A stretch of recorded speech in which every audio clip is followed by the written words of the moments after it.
ఉంటాం. అందుకే అందులో భాగంగా మేము ఆ సెలవులుగా మాకు జీతాలు ప్రకటించండి వాటిని, లేదా సెలవులుగానే ఇవ్వండి, మా కుటుంబ సభ్యులతోనన్నా మేము గడుపుతాం అనేది మాకు అదొక ప్రధానమైన డిమాండ్. మేము పండగలు వచ్చినా పబ్బాలు వచ్చినా మా కుటుంబ సభ్యుల కంటే మనకు పుర ప్రజలు ముఖ్యమైనట్టు మేము పనిచేస్తూ ఉంటాం మేడం. అదేవిధంగా ఏమంటే మేడం, విధి నిర్వహణలో కనుక అంటే మా దాంట్లో కూడా కొన్ని ఎసెన్షియల్స్ ఉన్నాయి మేడం. ఎక్కడైనా వర్క్ చేసేటప్పుడు ప్రమాదకరమైనట్టు మా దాంట్లో కూడా ఉంటాయి మేడం. ఈ క్లోరినేషన్ పెట్టినప్పుడు అవి ఇవి అదే విధి నిర్వహణలో కనుక ఎవరైనా ప్రమాదవశాత్తు చనిపోతే వారి కుటుంబ సభ్యులకు 10 లక్షల రూపాయలు ఎక్స్గ్రేషియా, వారి కుటుంబంలో ఒకరికి ఉద్యోగం ఇవ్వమన్నాడు. లేదా ఏదైనా ఉద్యోగ విధి నిర్వహణలో కనుక పూర్తి స్థాయి అంగవైకల్యం ఏర్పడి పని చేసుకోలేని పరిస్థితుల్లో ఉంటే వారి కుటుంబంలో ఒకరికి ఉద్యోగము, అలాగే 5 లక్షల రూపాయలు ఎక్స్గ్రేషియా ఇవ్వమని అడుగుతున్నాం మేడం. తర్వాత వచ్చేసి సీనియారిటీ ప్రాతిపదికన అంటే 15 ఏళ్ళు పైబడి కూడా ఇంకా అంతకంటే ఎక్కువ ఉన్నారు కాబట్టి ఒకవేళ పర్మనెంట్ చేయడానికి సాధ్యం కాని పక్షంలో అంతవరకు పర్మనెంట్ చేసేంత వరకు ఏదైనా అంటే వాళ్ళ యొక్క సీనియారిటీని బట్టి వాళ్ళ జీతాలను పరిశీలించి వాళ్ళకి అది కూడా ఇవ్వాలి అని చెప్పి కోరుతున్నాం మేడం. మా యొక్క ప్రధానమైన డిమాండ్లు మీకు మా ఇంజనీరింగ్ కార్మికులందరి తరఫున వినవించుకుంటున్నాం మేడం. కాబట్టి మీరు మా యొక్క మా ఇంజనీరింగ్ కార్మికులకు సంఘీభావం తెలపడానికి వచ్చినటువంటి మా ఇక్కడికి వచ్చినటువంటి ప్రతి ఒక్కరికి పేరు పేరున ధన్యవాదాలు సార్. అలాగే మా మేడం గారికి కూడా ధన్యవాదాలు. మా వెంట ఎప్పుడు ఉంటారని కోరుకుంటున్నాము. ఆంధ్రప్రదేశ్ మున్సిపల్ ఇంజనీరింగ్ కార్మికుల ఐక్యత, ఆంధ్రప్రదేశ్ మున్సిపల్ ఇంజనీరింగ్ కార్మికుల ఐక్యత, ఆంధ్రప్రదేశ్ మున్సిపల్ ఇంజనీరింగ్ కార్మికుల ఐక్యత.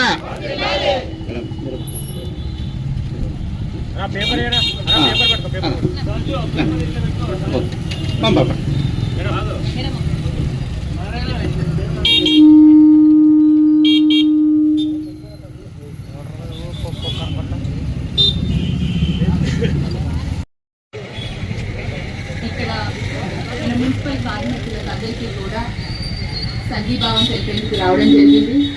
గత వారం రోజులుగా వాళ్ళందరూ కూడా వాళ్ళ డిమాండ్స్ని ప్రభుత్వ దృష్టికి తీసుకొని పోవాలని, ప్రభుత్వం వారి డిమాండ్స్కి వారికి ఏదైతే అనుకూలంగా ఏదైతే డిమాండ్స్ పెట్టారో వాటికి సానుకూలంగా స్పందించాలని ఇవాళ ప్రతి ఒక్కరూ కూడా ఇక్కడ దీక్ష చేయడం జరుగుతోంది.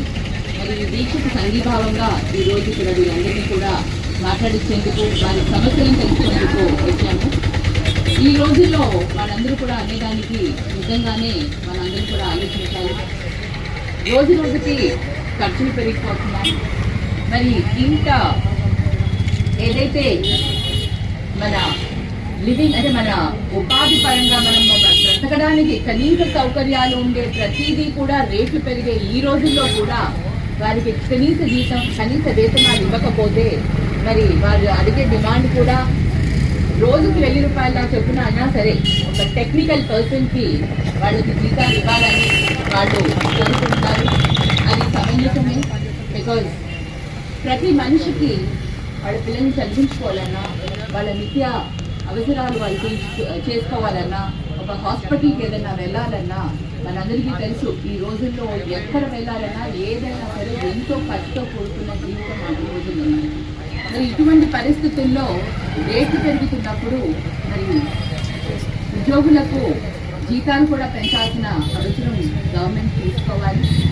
మరి ఆ విధంగా ఈరోజు ప్రభుత్వం వీరి డిమాండ్స్ని పరిశీలించి వీళ్ళందరికీ కూడా సానుకూలంగా వీరందరికీ కూడా ఒక నిర్ణయం తీసుకొని వీళ్ళకి ఏదో విధంగా సహాయం చేస్తారు. వీళ్ళందరికీ కూడా వాళ్ళు జీవనోపాధిని మెరుగుపరిచే విధంగా వాళ్ళకి జీతాలు పెంచుతారని ఆశిస్తున్నాను.